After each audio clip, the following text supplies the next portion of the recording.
Қазақша сөйле, өзіңнен баста. Болашақ корпоративтік қоры. Жоба демеушісі BI Group инвестициялық құрылыс компаниясы. Болашақ қауымдастығының корпоративтік қоры, BI Group компаниясы, Marvin компаниясы, Walt Disney Pictures және Pixar студиялар көптен күткен Супер Семейка 2, Супер отбасы 2 фильмін қазақ тілінде көрермендерге ұсынды. Бұл қазақ тілінде дубляждалған 24-ші фильм. Дубляж режиссері Шахмрат Ордабаев.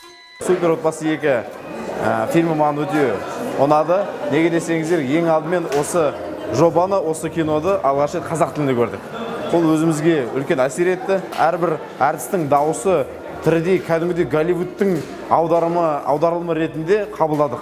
Барлық қатты ұнады. Қазақша сөйле және де өзіңнен баста деген әдемі бастау.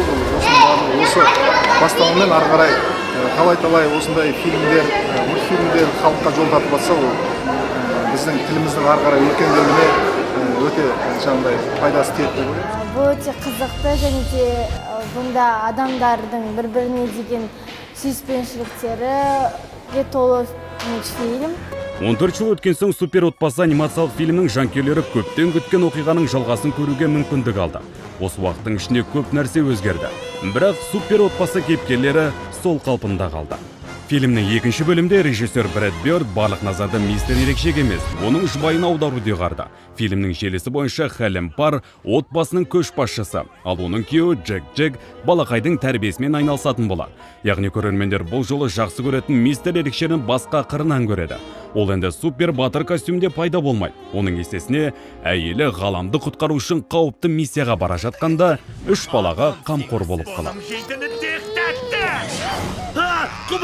Әкеңді істеуге болмай. Супер отбасы 2. Барыңды сал, атана болу нағыз қаһармандық. Мүмкіндігінше шынайы аударылған және өзіміздің өмірдегі кәдімгі күнделікті қолданатын сөздер бар.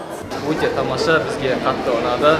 Дыбысталу дубляжына қатысты шынымен өте жоғары баға беруге болады. Фильмнің алдын ала көрсетіліміне жобаның идеялық демеушісі және Болашақ корпоративтік қорының қамқоршылық кеңесінің төрағасы Бауыржан Байбек, Болашақ қауымдастығының кеңес төрағасы, Қазақстан Республикасы парламенті мәжілісінің депутаты Бақтияр Мәкен, BI Group холдингінің президенті Айдын Рахымбаев, сонымен қатар дубляж актерлері, демеушілер, мәдени және шығармашылық интеллигенция өкілдері, жастар ұйымдарының өкілдері, балалар үйінің тәрбиеленушілері, бұқаралық ақпарат құралдарының өкілдері және блогерлер қатысты. Осы проектке үлесімізді қосып, көмектесіп жатқанымызға өте қуаныштымыз. Демек, қазақ тілін дамытуға өз үлесімізді қосқымыз келеді. 7 жыл қатарында біз болашақ қауымдастығымен өзінен баста жобаның аясында 24 Голливуд кинофильм туындыларын Қазақстан көрермендерінің алдарында назарларыңызға шығарып отырмыз. Бұл үлкен мақсат, бұл үлкен нәтиже деп айтқым келеді, бірақ алда да қойылған көптеген мақсаттар бар. Айкөркем Әділгереева және Дидар Құралбаев үшін аталған фильмдегі жұмыс дебюттік болды. Қазақ тілінде Шастик аты Желаяқ деп аударылды.